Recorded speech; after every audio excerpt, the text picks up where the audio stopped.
एक पिता की इमोशनल कहानी। यह स्टोरी शुरू होती है जब मैं घर से गुस्से में बड़बड़ाते हुए निकल आया था और बस स्टैंड की तरफ आगे बढ़ने लगा। मैं मन ही मन बड़बड़ा रहा था, पता नहीं कितने पैसे छुपा के रखे हैं, लेकिन मेरे लिए एक बाइक नहीं ले सकते। अब मैं यहाँ से चला जाऊँगा और तब तक वापस नहीं आऊँगा जब तक मैं खुद के पैसों से बाइक नहीं खरीद लेता। इतना सोच ही रहा था तभी मेरे पैर में मुझे कुछ चुभने का एहसास हुआ। नीचे देखा तो समझ आया कि जल्दबाजी में पापा के जूते पहन आया हूँ। उन जूतों में कील उभरी हुई थी जो मेरे पैर में बार बार घाव किए जा रहे थे, लेकिन उस समय गुस्सा अधिक था तो मैं बड़बड़ाते हुए आगे बढ़ गया। एकाएक मुझे याद आया कि मैं पापा का पर्स भी साथ ले आया हूँ। मेरे खुराफाते दिमाग में एक ख्याल आया, क्यों ना आज पापा का पर्स चेक किया जाए, जिसे आज तक उन्होंने किसी को हाथ तक नहीं लगाने दिया था। पता नहीं कौन सा खजाना छुपा है इस पर्स में जो किसी को हाथ नहीं लगाने देते थे। जब मैंने पापा का वह पुराना पर्स खोलकर देखा तो उसमें पैसे तो नहीं मिले, लेकिन पैसों की जगह एक डायरी रखी हुई थी। तब मैंने सोचा, ओह, तो यहाँ खजाना छुपा रखा है। मैं समझ रहा था कि यहाँ पापा ने लिखा होगा कि किससे कितने पैसे लेने हैं और किसको कितने पैसे दिए हैं, लेकिन मैं गलत था। जब मैंने उस छोटी सी डायरी का पहला पेज खोलकर देखा तो वहाँ पर जो लिखा था वह थोड़ा सीरियस कर देने वाला था। डायरी में जो लिखा था उसे पढ़ने के बाद मेरे चेहरे पर जो एक्सप्रेशन थे वह गायब हो चुके थे, क्योंकि डायरी में वैसा कुछ नहीं था जिसे मैं सोच रहा था। वहाँ पर उन पैसों का हिसाब लिखा हुआ था जो अलग अलग कामों के लिए अलग अलग लोगों से उधार लिए गए थे। उस लिस्ट में कंप्यूटर के नाम पर भी पैसे लिए गए थे। कुछ यूँ लिखा था, 50,000 बेटे के कंप्यूटर के लिए। यह वही कंप्यूटर था जिसे मैं आज तक यूज़ कर रहा हूँ, लेकिन मुझे यह पता नहीं था उस कंप्यूटर को खरीदने के लिए पैसे कहाँ से आए थे।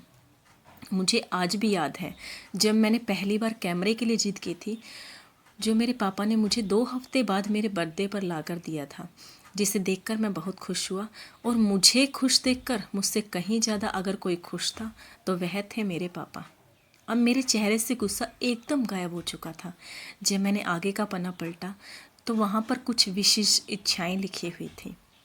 पहली जो विश थी उसमें जो लिखा हुआ था, अच्छे जूते पहनना। यह बात मेरे कुछ समझ नहीं आई।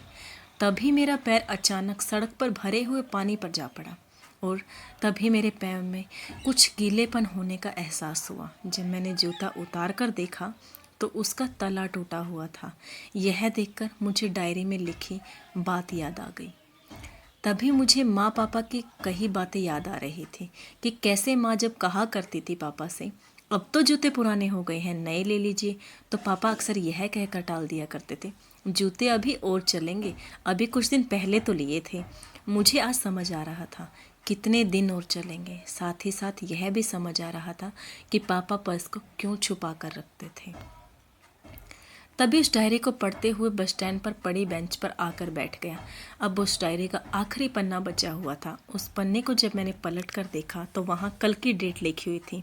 तारीख के नीचे लिखे हुआ था 50,000 रुपये बाइक के लिए। बस इतना पड़ा और दिमाग सन रह गया। अब मेरे मन में कोई शिकवा गिला नहीं बचा था, बस मेरी आंखों से आंसू चले आ जा रहे थे। मुझे आज तक नहीं पता तब मैं क्यों रोए जा रहा था। अब मैं जल्दी से घर की तरफ भागा, लेकिन जूतों की वह कील पाँव में अब तक घाव बनाने में कामयाब हो चुकी थी। मैंने जूतों को रास्तों में ही निकाल कर फेंक दिया और भागते लड़खड़ाते हुए घर जा पहुंचा, लेकिन पापा घर पर नहीं थे। मैं समझ गया वह कहाँ थे। मैं सीधा पास वाली बाइक एजेंसी की तरफ भागा। पता नहीं आज कहाँ से इतनी ताकत आ गई कि मैं भागते हुए थक नहीं रहा था, और वह भी बिना जूतों के नंगे पैर। जैसे तैसे मैं बाइक एजेंसी पर पहुंचा। पापा वहीं थे। मैंने पापा को दौड़कर गले लगा लिया और मेरी आंखों से आंसू रुकने का नाम ही नहीं ले रहे थे। पापा को समझ नहीं पा रहे थे आखिर हो क्या रहा है, मैं क्यों रो रहा हूँ। मैंने पापा से कहा, पापा मुझे मोटरसाइकिल नहीं चाहिए, आप अपने लिए जूते ले लीजिए। अब आज से मैं भी जो भी करूँगा अपनी मेहनत से अपने बलबूते पर पढ़कर करूँगा। दोस्तों, बस इतनी सी थी ये कहानी। मैं आज आपसे कहना चाहूँगा कि ऐसे ही होते हैं हमारे पिता। हम अक्सर देखते हैं कि हम अपनी माँ से हर बात शेयर करते हैं और माँ भी इसके बदले में हमें बहुत प्यार करती है। लेकिन एक शख्स ऐसा भी होता है जो हमसे छुपकर प्यार करते हैं, वह होते हैं हमारे पिता।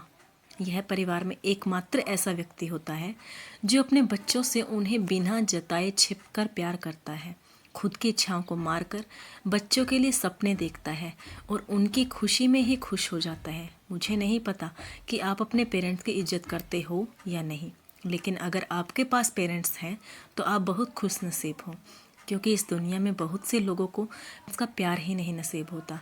अंत में मैं यही कहना चाहूँगी कि माँ बाप की भावना